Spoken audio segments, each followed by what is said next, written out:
Fitzgerald Kennedy, do solemnly swear. I, John Fitzgerald Kennedy, do solemnly swear. That you will faithfully execute the office of President of the United States. That I will faithfully execute the office of President of the United States. And will, to the best of your ability. And will, to the best of my ability. Preserve, protect, and defend the Constitution of the United States. Preserve, protect, and defend the Constitution of the United States. So help you God. So help me God.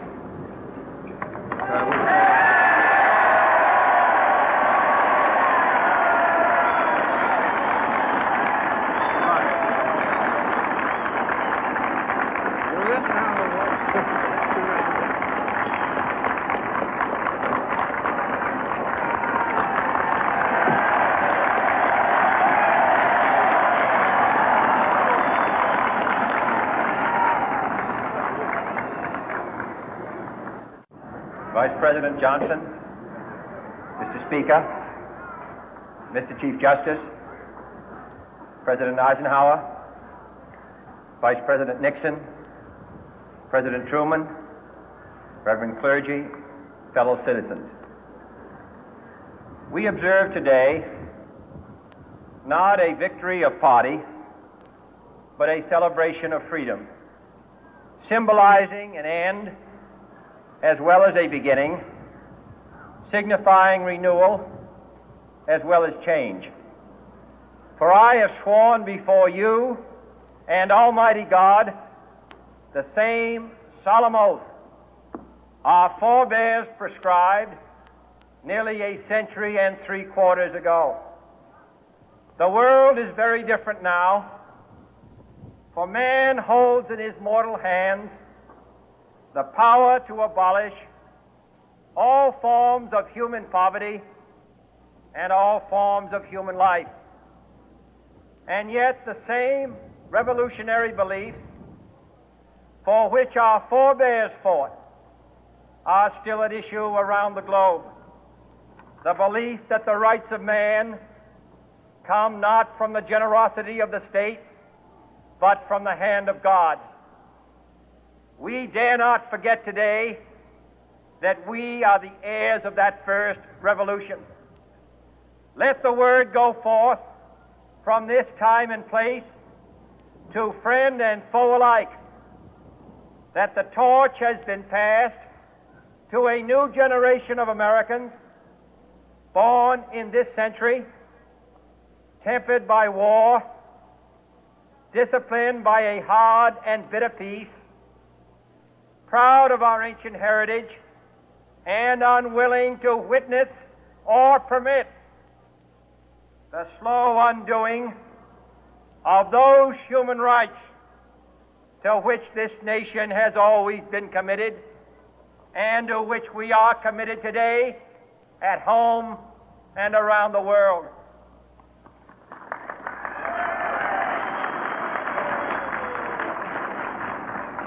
Let every nation know, whether it wishes us well or ill, that we shall pay any price, bear any burden, meet any hardship, support any friend, oppose any foe to assure the survival and the success of liberty.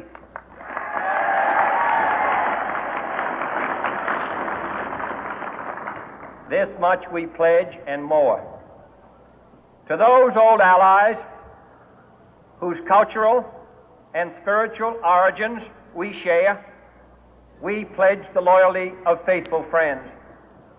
United, there is little we cannot do in a host of cooperative ventures.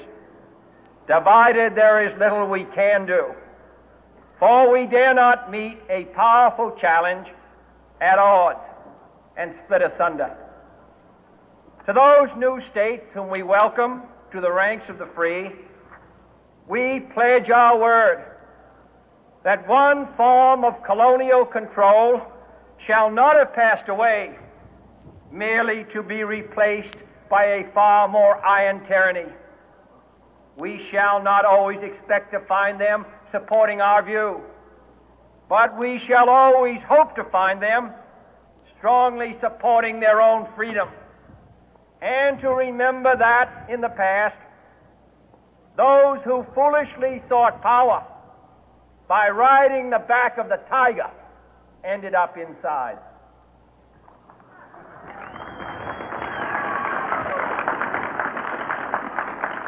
To those people in the huts and villages of half the globe struggling to break the bonds of mass misery, we pledge our best efforts to help them help themselves for whatever period is required, not because the communists may be doing it, not because we seek their votes, but because it is right. If a free society cannot help the many who are poor, it cannot save the few who are rich.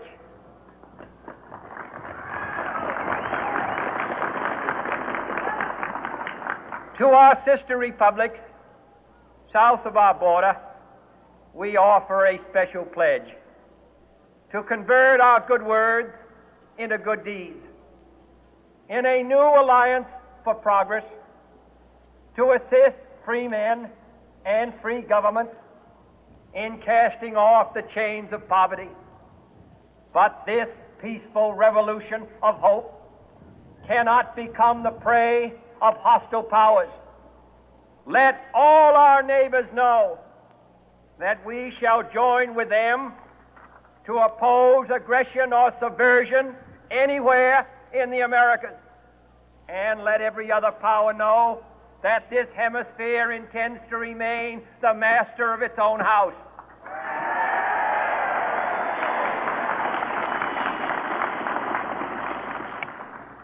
To that World Assembly of Sovereign States, the United Nations, our last best hope, in an age where the instruments of war have far outpaced the instruments of peace, we renew our pledge of support to prevent it from becoming merely a forum for invective, to strengthen its shield of the new and the weak, and to enlarge the area in which its writ may run.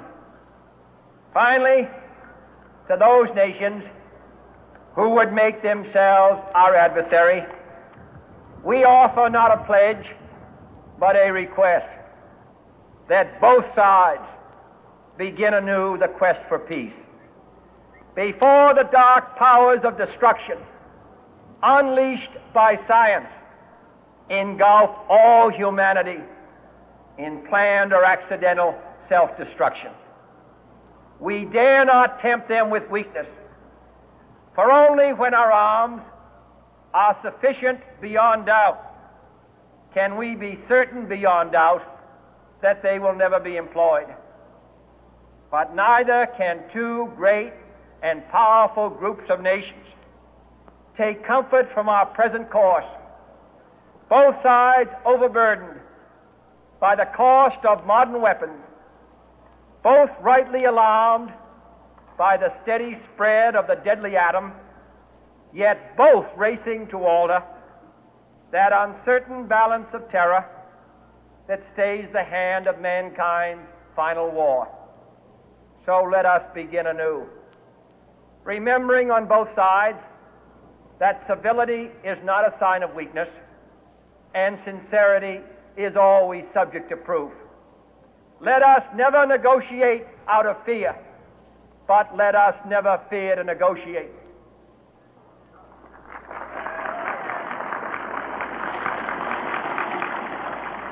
Let both sides explore what problems unite us, instead of belaboring those problems which divide us. Let both sides, for the first time, formulate serious and precise proposals for the inspection and control of arms, and bring the absolute power to destroy other nations under the absolute control of all nations.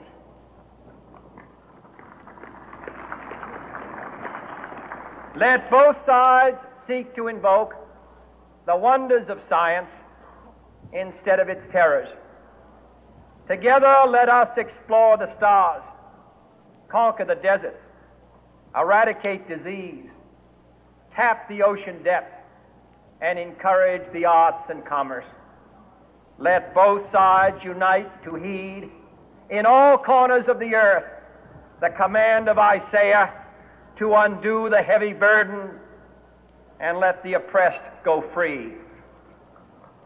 And if a beachhead of cooperation may push back the jungle of suspicion, let both sides join in creating a new endeavor, not a new balance of power, but a new world of law, where the strong are just and the weak secure and the peace preserved.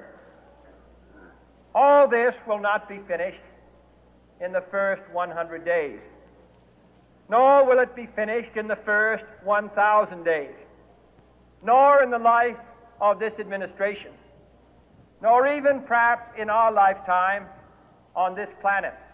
But let us begin.